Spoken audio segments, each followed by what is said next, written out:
According to reports, Diddy allegedly made a threatening remark to a Vibe editor, suggesting that she would meet a grim fate by ending up dead in the trunk of a car, all due to a cover photo. Greetings, everyone. Today, we will be delving into a concerning matter involving Diddy, the former editor of Vibe magazine, Daniel Smith. In 1997, Smith shared her disturbing encounters with Diddy, alleging that he made threats towards her regarding a cover photo. Refusing to show him the shots, she claimed he warned her of a grim fate, envisioning her dead in the trunk of a car.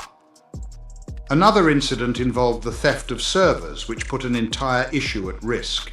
Furthermore, Diddy faced accusations of orchestrating a plot against a critic, resulting in a settlement and the critic having to relocate for their safety. Now, without further delay, let us embark on our discussion. Over the course of the past several months, Diddy's reputation has suffered a series of blows, with one of his ex-colleagues now coming forward to recount the alleged distressing experiences she endured while working alongside the influential figure. The Bad Boy Records CEO's interactions with Daniel Smith, the former editor-in-chief of Vibe, were extensively discussed in an article featured in the New York Times on Friday, July 12th. Smith had already documented these encounters in her memoir, Shine Bright. According to Smith, after a photo shoot for a cover story in 1997, the music mogul requested to review the images prior to their publication. After being denied his request in accordance with the publication's regulations, Puff reportedly contacted her office and issued a threat, stating that she would meet a grim fate in the confines of a car trunk for her non-compliance. Upon her insistence that he retract the threat, Smith reportedly responded by saying, "I am aware of your current whereabouts. Upon experiencing those alarming confrontations, I entered my workplace one morning to discover my team members frantically trying to suppress their fear. It had come to their attention that a few servers, which at the time were substantial in size and weight, had been unlawfully taken. Rumors circulated that this theft was orchestrated by someone within Vibe's publishing division who had granted access to movers affiliated with Bad Boy. The moment to dispatch the pages to the printer was fast approaching, and all the content for the entire issue was securely stored on those servers.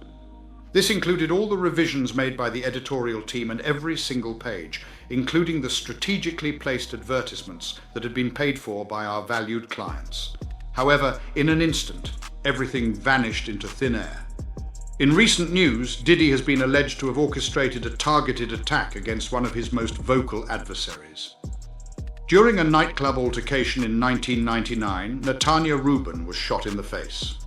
The businessman involved in the incident settled a subsequent civil lawsuit by compensating her with an approximate sum of $1.8 million.